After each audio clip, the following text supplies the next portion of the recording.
Bo'pti ona, yaxshi o'tiring, men ketdim. Hey bolam, shoshma. Ha? Labbi? Ishga ketishingdan oldin menga $200 qarz berib ketgan. Qarz? Ha, qarz. Nima qilasiz uncha pulni? Gapga berishim bor edi, keyin ustimga bu narsa olsammikin deb o'tdim. Bo'pti. Qachon qaytarib berasiz? Qaytaraman. Pensiyamdan bo'lib qaytaraman bola. Bo'pti.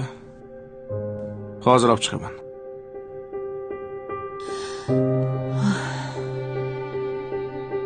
Xo'p.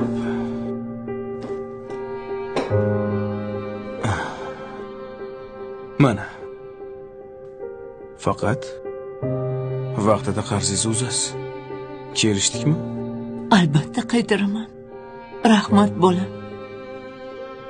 Yana mana bu pulni ham sizga. Voy, buncha ko'p pul nimaga? Men sendan faqat $200 so'ragandim.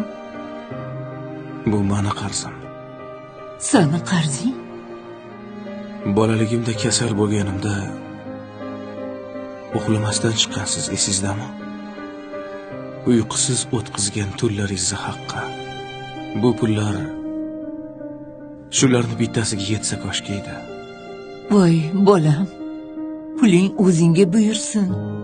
Men mingdan ming roziman.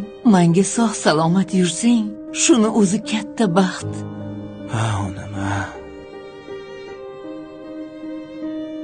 Mani yana bitta qarzim bor.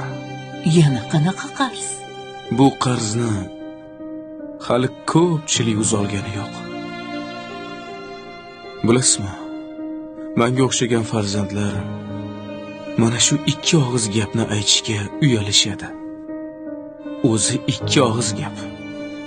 Nimaga? Sizni yaxshi ko'raman degan gap. Men ham seni yaxshi ko'raman.